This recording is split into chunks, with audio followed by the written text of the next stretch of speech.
la iglesia estaba oscura, la iglesia estaba secuestrada, la iglesia estaba con mucho poder, pero sin presencia del Espíritu Santo y con la verdad de Dios secuestrada sobre todas las cosas.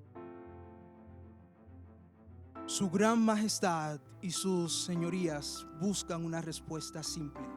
Se la daré de esta manera, ni con cuernos ni sin dientes. A menos que esté convencido por el testimonio de las Escrituras o por una razón clara, ya que no confío ni en el Papa ni en los concilios, dado que es bien sabido que a menudo se han equivocado y se han contradicho. Estoy obligado por las Escrituras que he citado y mi conciencia está cautiva de la palabra de Dios. No puedo y no me retractaré de nada, ya que no es ni seguro ni correcto ir en contra de la conciencia. No puedo hacer otra cosa. Aquí estoy. Que Dios me ayude. Poco más de 5 siglos antes de nuestros días, un monje agustino fue llamado ante un concilio imperial para ser conminado a retractarse de sus enseñanzas. Con su conciencia ligada a los postulados bíblicos y sin saber que estaba encendiendo la flama de un candelero no anticipado, Martín Lutero rehusó consentir, marcando el inicio de un movimiento que rescataría las inestimables verdades de la palabra, que por largo tiempo estuvieron ensombrecidas por patrones y prácticas extrabíblicos. El tema de la autoridad papal y el tema de las indulgencias fueron dos temas que llamaron la atención de Martín Lutero con relación a su movimiento reformador. Con una protesta contenida en 95 tesis, Martín Lutero, profesor de teología en la Universidad de Wittenberg, marcó el comienzo de lo que hoy conocemos como la Reforma Protestante, evento que sellaría el inicio de un movimiento revolucionario que estremecería toda Europa hasta convertirse en uno de dimensión mundial que se extendería por todas partes. El impacto del movimiento reformador en la Edad Media es el regreso a la verdad de Dios y sobre todo salir de ese mundo oscuro, de esa humanidad que estaba permeada por los cimientos de la iglesia poderosa romana. Salir de ahí entonces nos llevó a la luz, es decir que el impacto grande que tuvo la Reforma Protestante es precisamente llevarnos, o nos llevó de las tinieblas a la luz. Algo que precisamente había logrado el Señor Jesús en la cruz y posteriormente en la iglesia primitiva. Sin embargo, la Reforma lo que hizo fue devolvernos esa luz de Cristo que estaba secuestrada. El contexto histórico en que se desarrolló el despertar que supuso la Reforma era uno en el que el continente europeo se encontraba bajo la supremacía de la Iglesia Católica Romana, que se erigía sobre él actuando más como una autoridad imperial que como una iglesia. Pudiéramos hablar de un antes y después de la Reforma Protestante, dado que históricamente se conoce como el periodo de la Edad Media, como el periodo en el cual estaba esa parte oscura y entonces la Reforma Protestante nos trae a la luz, pero no solo a la luz del conocimiento de la verdad de Dios, sino también a la luz del pensamiento, es decir, no solamente la verdad de Dios estaba secuestrada, sino que el pensamiento en sentido general estaba secuestrado. Así que la Reforma Protestante da pie también al tema del Renacimiento, la Ilustración. También eso transformó la manera de estudiar. Solo estudiaban algunas personas privilegiadas. Ellos lograron que las personas pudieran ir a la escuela y estudiar. Pero lo más importante de esto fue que se estableció que solo en Cristo y solo por la fe en Cristo se podía alcanzar la salvación. Ya no más indulgencia, ya no más presentaciones ante un cura para confesar los pecados, sino delante de Dios. Y eso es un logro interesantísimo, porque la Reforma logró llevar de nuevo a la iglesia a lo que era al principio, cuando los apóstoles dirigían la congregación. Eso es la parte central de la Reforma Protestante, volver a las Escrituras, sola gracia, sola Escritura. Todo lo que tiene que ver con la edad moderna tiene su génesis en la Reforma Protestante. Es decir, que la luz de la Reforma Protestante nos trajo luz al pensamiento moderno, porque el pensamiento, el humanismo, que no tiene que ser necesariamente anticristiano, un humanismo del hombre, pero nosotros teniendo un hombre pensante ya que no estaba secuestrado por los lineamientos de la Iglesia Católica. Es decir, tenemos que era una iglesia que estaba secuestrando el conocimiento a tal punto que solamente el clérigo era el que podía hablar, solamente los que estaban en jerarquía dentro de la iglesia eran que tenían la autoridad para decir las cosas que se tenían que decir en ese entonces respecto a cualquier tipo de verdad. Logró primero que la Biblia se tradujera de la Vulgata latina, porque se hablaba la Biblia solo en un idioma, y se tradujo al alemán. Martín Lutero la tradujo, y de ahí en adelante pues tenemos traducciones de la Biblia en 450 lenguas más o menos y 2000 dialectos. La persona, el ser humano, el individuo como tal, pues gracias a las diferentes traducciones que se han hecho, puede ir a la Biblia con un espíritu crítico, entenderla con más sencillez, con más claridad, y pues mediante eso tener vidas transformadas. Los principales precursores de la Reforma podemos mencionar a Martín Lutero, que era alemán. También tenemos a Juan Calvino. Ellos se apoyaron básicamente en precursores, en hombres de Dios como Juan Hus, que varios siglos antes pues un teólogo bastante ducho, en Erasmo de Rotterdam, neerlandés. Ellos se apoyaron esos fueron los hombres básicos de la Reforma para lanzar aquellas 95 tesis que lanzó Martín Lutero en Wittenberg, Alemania, en el 1517. De alguna manera, nuestra época no dista tanto de la de Lutero. Como hoy, todos se habían formulado alguna percepción de la Escritura, mas casi nadie la había leído.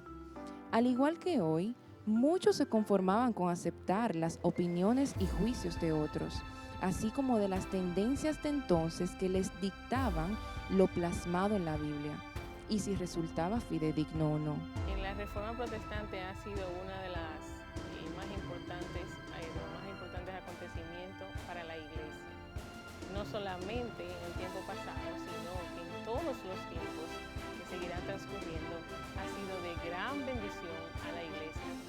Iglesias reformadas siempre reformándose. Y esto es importante tanto para los reformados como para los no reformados. Y es importante dado el hecho de que lo primero que hay que indicar es qué no significa esa frase. Esa frase no significa que nosotros vamos a reformarnos como iglesia sin ver los principios bíblicos arraigados en la palabra de Dios. Eso no es lo que significa.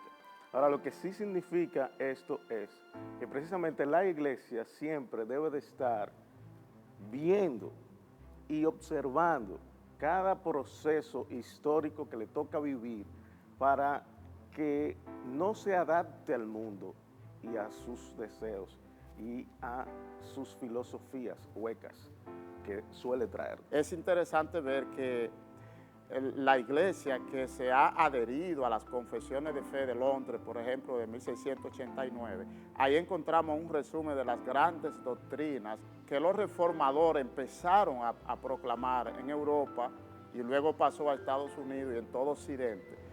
Doctrinas básicas y claves. No podemos adaptarnos a las tradiciones que nos presentan los hombres. Y cada vez que la iglesia es perseguida, siempre va a ser perseguida por filosofías. Así que cada vez que la iglesia ve una filosofía nueva entrar, debe de reformarse. Cada vez que una nueva ola de pensamiento quiere entrar a la iglesia para trastocar la verdad de Dios, la iglesia debe de reformarse. En nuestros días, no todas las iglesias, pero sí muchas, han abandonado el principio de la sola escritura, que lleva a usar la palabra de Dios únicamente como un artículo de fe y a través de este determinar su esencia, su misión y su importancia para la vida cristiana. Lamentablemente, las acechanzas del maligno han querido cambiar esa creencia que tenemos desde el principio, de que solo es a Cristo que debemos seguir y solo su palabra. Entonces la iglesia debe seguir siendo transformada solo a través de las Escrituras. No existe una dicotomía sagrado-secular. Yo no soy más de Dios, yo no soy más santo, yo no soy más bíblico, yo no soy más cristiano, porque yo esté dedicado 100% a las cosas de Dios, a las cosas de la iglesia. No necesariamente yo tengo que vivir por Dios y para Dios dentro de la esfera de la iglesia y todo lo que tiene que ver con el orden eclesiástico. Así que yo puedo ser un abogado y vivir por Dios y para Dios. Yo puedo ser un educador y vivir por Dios y para Dios. Yo puedo ser cualquier cosa que yo entienda que debo ser en la vida, desde mi vocación, desde mis dones y talentos, y hacerlo para la gloria de Dios. Así que cobra sentido lo de solideo gloria.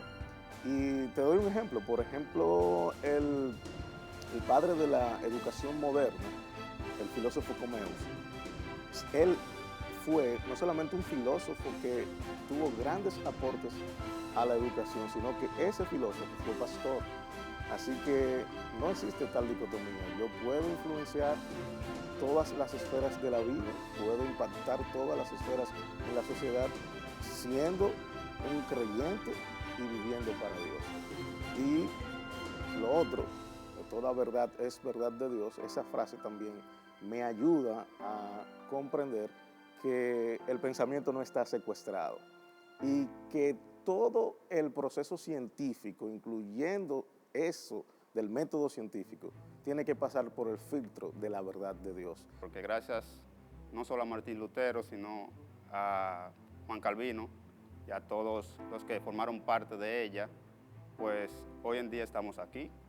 No solo porque ellos lo hicieron, sino porque Cristo los usó a ellos para que hoy en día nosotros estuviésemos aquí, pudiésemos escuchar el Evangelio con más claridad, con más precisión, y por medio de pues tener vidas transformadas, tener vidas renovadas. Todos aquellos que hemos conocido al Señor, que hemos conocido su palabra, que hemos conocido a Jesús, a través de quien hemos obtenido la salvación, pues tenemos que ser influenciados obligatoriamente a través de ella.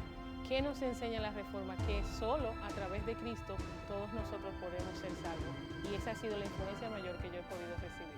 No hay verdad si no es la que está en la palabra de Dios revelada.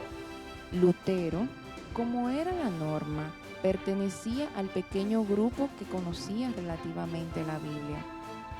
Antes de encontrarse con un tesoro que removió todo su ser, y a pesar de ser un monje luterano, Lutero era escéptico respecto a la bondad de Dios, pero al empezar a estudiar su palabra, todo cambió, todo cobraba significado, Dios incluido. Jesús se iba haciendo más presente, mientras las preguntas encontraban respuestas. Lutero notó que por sus fuerzas no podía hacer poco más que nada para hallar respuestas a sus problemas e incertidumbres. Ahora debía solo descansar en lo hecho por Jesús.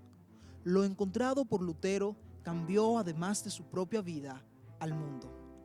La reforma producida en la Edad Media giraba en torno a dos temas: dejar establecido quién determinaría lo tenido como verdad y reconciliar en un mismo punto lo que somos con lo que Dios es. Ahora la palabra de Dios ejerce la autoridad final dentro de este mundo.